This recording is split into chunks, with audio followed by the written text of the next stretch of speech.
querido Ogro de Wall Street, comentar um pouco mais, porque o Ogro hoje no Morning Call dele estava justamente trazendo esses pontos. Coincidentemente, né, Ogro, a gente aumenta ali o repasse para a grande mídia, que não deve trazer o peso importante do que passa ali, né, dessa PEC, dessa MP, por exemplo, que alterou na caladinha da noite algo muito importante, né?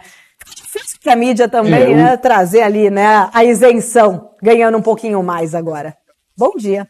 Uma coisa que me chamou a atenção, né, ontem a gente estava até falando isso, que a expectativa, né, até pelo parecer de especialistas, era que para mexer na lei das estatais precisaria de fazer uma PEC, né, e aí sai via medida provisória na calada da noite, e na calada da noite, escondido, sai essa ampliação de 0,5% para 2%.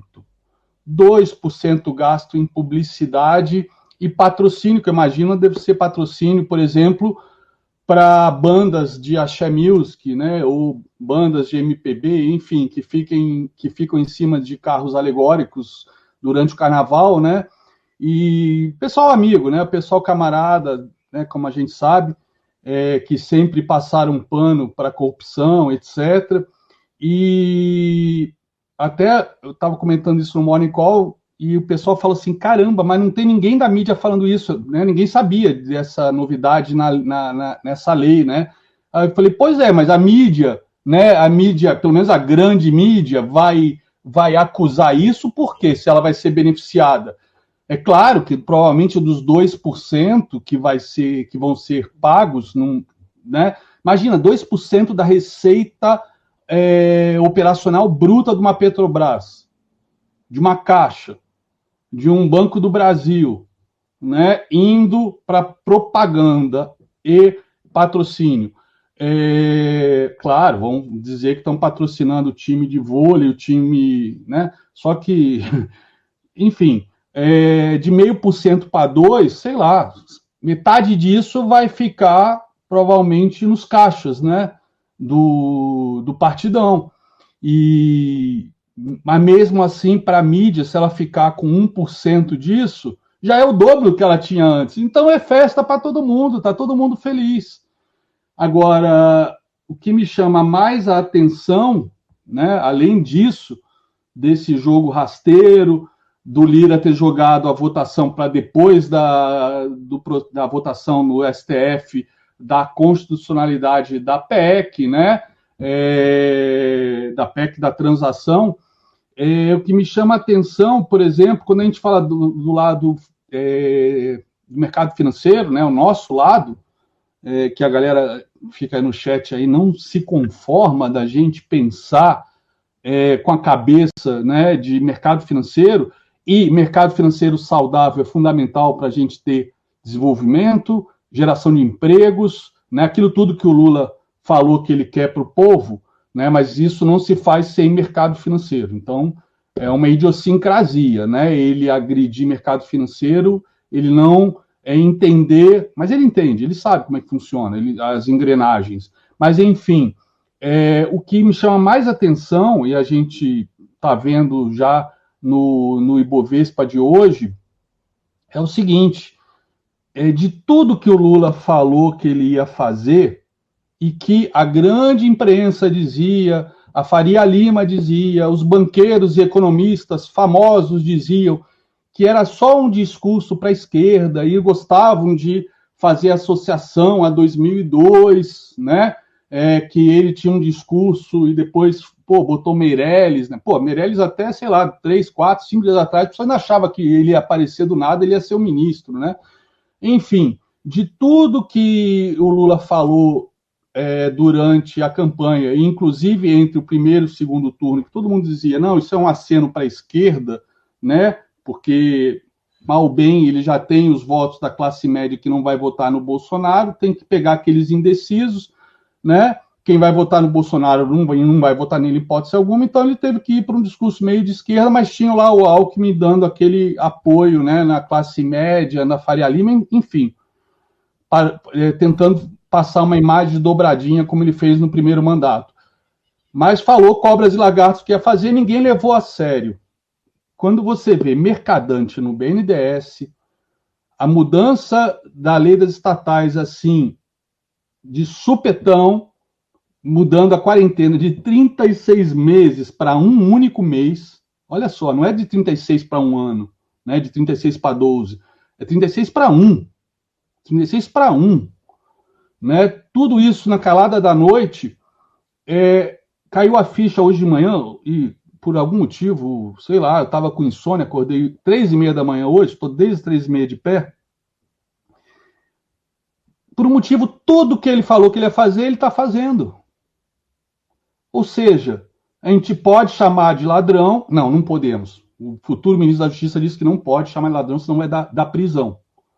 Da prisão. Pode chamar o Bolsonaro de genocida, mas ele não pode chamar de ladrão, apesar de ter sido julgado e condenado por 9 juízes. E foi liberado pelo CEP, mas não pode chamar, senão dá prisão agora, de acordo com o novo ministro da Justiça. Enfim, tudo que ele disse que ele ia fazer, ele está fazendo. Então a gente pode chamar de ladrão, mas não pode chamar de mentiroso. Ele disse que ele ia fazer isso, não disse?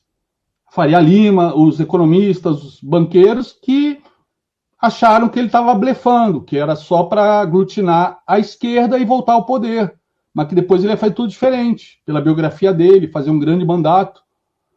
Eu estou na linha do que o ex-padre excomungado Leonardo Boff disse numa entrevista, logo depois que ele ganhou o segundo turno, né, acho que foi na terça-feira, que ele disse que tinha conversado com o Lula e que o Lula disse para ele, emocionado, essa é a minha última chance na vida de fazer uma revolução no Brasil.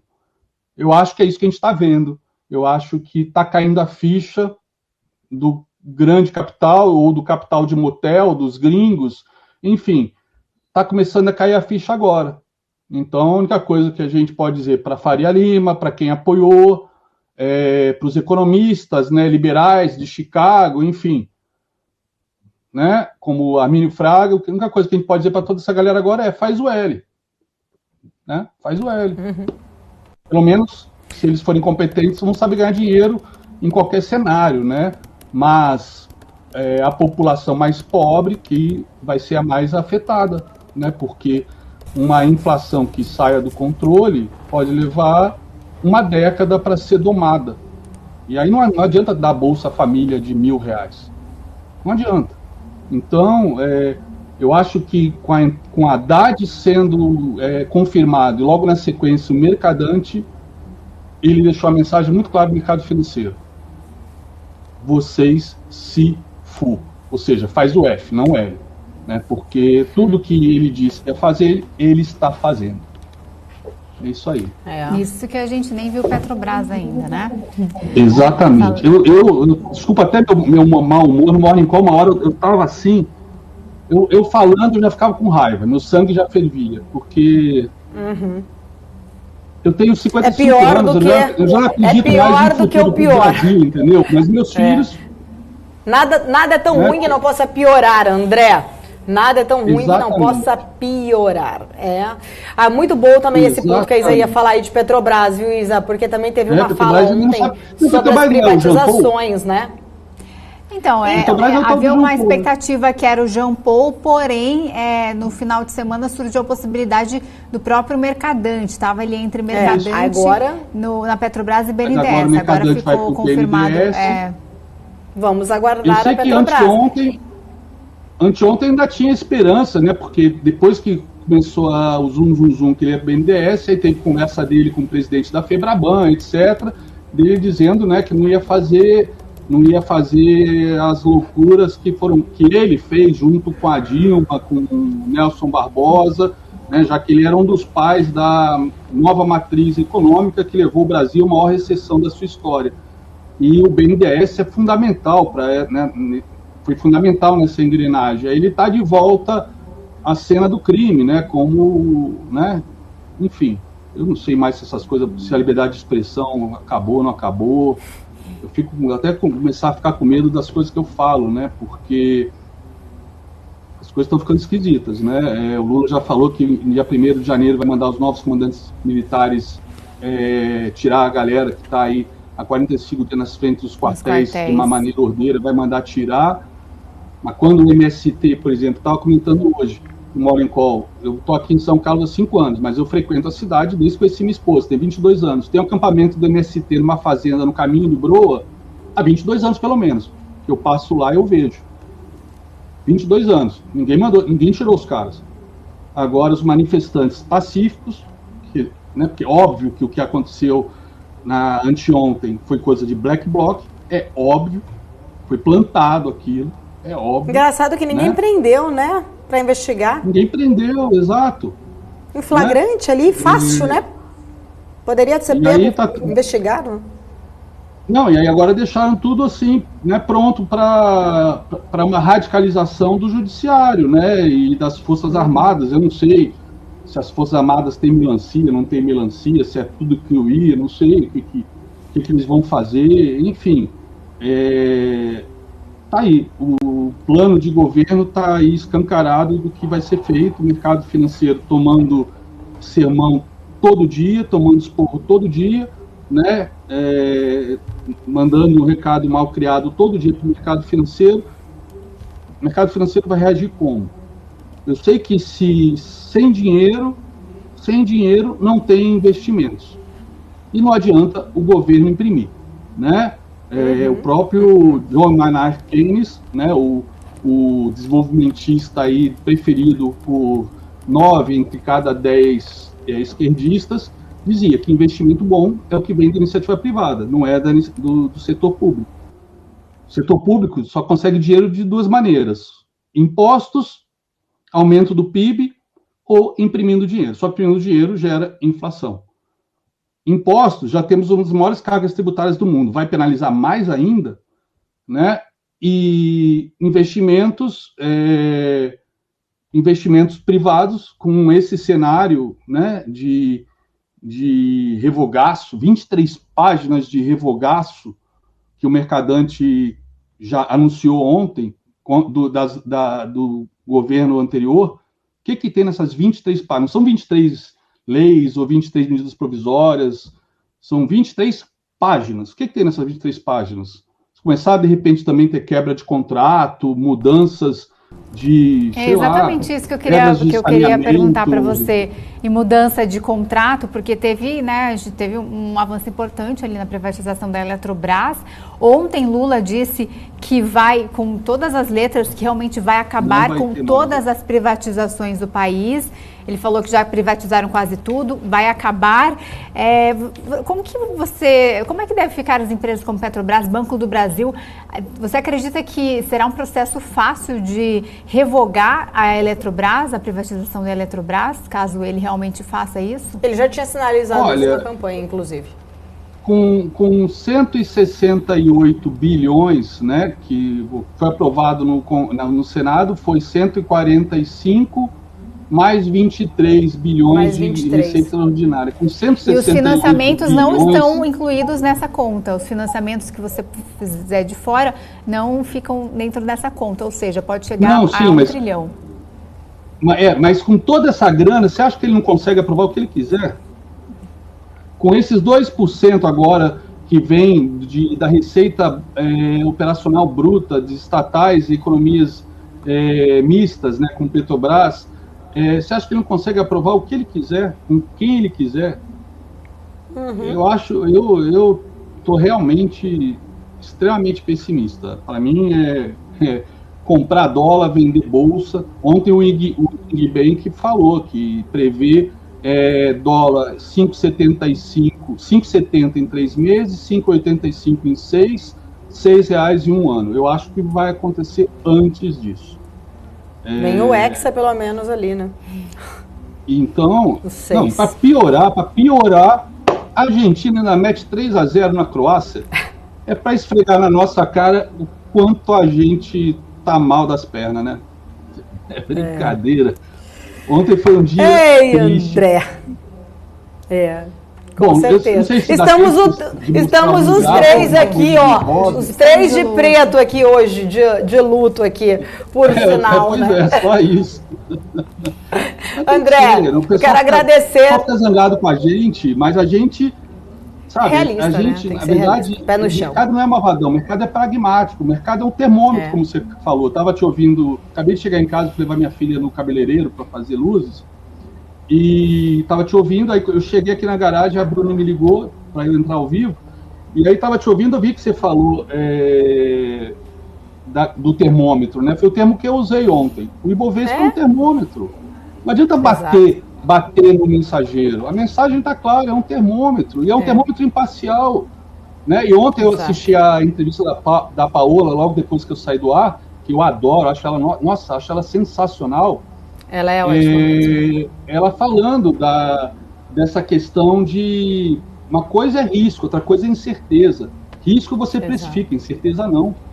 Achei sensacional essa comparação, né? Porque são duas coisas, são dois conceitos que a gente às vezes, tem risco, a bolsa cai. Não, risco a gente precifica, esse risco é de quanto? Tanto, vamos precificar, vamos descontar, né? Assim como a gente desconta os juros, trazendo para o valor presente a geração de caixa futura das empresas.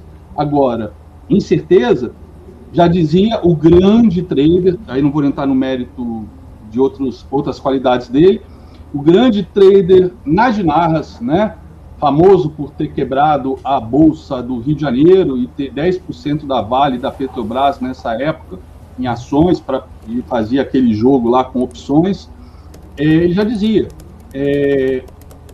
o dinheiro é o animal selvagem mais arisco que existe. Não pode ouvir um barulho que sai correndo. E o que a gente está ouvindo aí são cornetas do apocalipse, né? Só pode ser, porque Mercadante, Haddad, o que mais que vem por aí? Ninguém sabe. Esse que é o perigo. E tem essa questão. Tudo que a gente achava que era boato, né? A gente falava toda hora, é boato, Haddad é boato. Não, Mercadante não pode. 3 anos, né, de quarentena. Mudaram a lei para 1 mês. 1 mês. E ainda botaram essa questão aí da publicidade. Meu Deus. A gente precisa, principalmente quem é investidor, né, André, agir com a razão e não com a emoção, tirar exatamente ali, às vezes, inclusive, até a ideologia do caminho para conseguir ter realmente resultado, ou senão a pessoa vai acabar, né, colocando uma âncora no pé e morrendo ali com seus investimentos por conta de não querer abrir os olhos e acreditar devido a uma ideologia. A gente tem que ser muito pragmático, realista, e isso em todos os lados, né, inclusive o André, sempre que fez críticas também ao governo de Jair Bolsonaro, gosto muito de deixar bem claro aqui, na PEC anterior, a PEC dos precatórios, bateu, nós falamos, trouxemos os dois lados, isso é realmente importante, né? Então, assim, acho que o mais saudável é a gente tentar sempre, né, entender as entrelinhas para não ser pego aí de calça curta muitas vezes e ter, né, grandes prejuízos por conta de nessa expectativa, esperança de ambos os lados. Vamos ser pragmáticos, vamos ser realistas, abrir os olhos, parar realmente de, né, enxergar ali só por conta de um viés ideológico. O mercado não aceita isso, né? O mercado aceita, na verdade, você tem que ser racional. E é um grande segredo aí que muitos acabam perdendo dinheiro por conta de não conseguir ter essa racionalidade. André, obrigada. Eu sei que você atendeu a gente aí de última hora, tem seus compromissos. Quero agradecer. Muito importante a gente ter alguém que tenha a coragem de trazer de uma forma muito racional, porque a gente não tá vendo isso, né? Pelo contrário, ninguém vai ler isso em lugar nenhum, só a BMC News aqui realmente tem coragem de falar a verdade, de trazer os pontos que são importantes para os investidores, porque nós não estamos ali nesse miolinho e não estaremos também, né, nesse miolinho aí para ganhar essa verba. Você vai ficar de fora desse rateio aí de 2%, com certeza. Com certeza. Mas com certeza você vai poder dormir todo dia de cabeça tranquila. Isso não tem... Vem de outra forma. Vem de outra forma. Vem com publicidade certa e honesta. O universo conspira a favor dos honestos, dos éticos, não tenha dúvida. Com certeza. Nós fazemos parte do sistema. Obrigada, André Machado. Beijo enorme para você. Até mais. Valeu. Obrigado, Isa. Beijo para vocês. Beijo para a Débora, que está na escuta. Beijo. Tchau, tchau. Vai lá buscar a filha linda de luzes no cabelo. Adoro o pai assim. Gosto. A vida de trader real é essa. O pessoal acha que vida de trader é tirar foto em Dubai, ficar tirando foto com carro importado, né? Não, a vida de trader beijo pra Gra também. Aí tomou uma filha para fazer luzes. Tomar sorvete no meio da tarde com o filho mais novo, jogar videogame, isso que é vida de trader. Isso que é vida. Tá certo. Obrigada, André. Beijo para você. Beijo, tchau, tchau. Até mais. Tchau, galera. Obrigada. Grande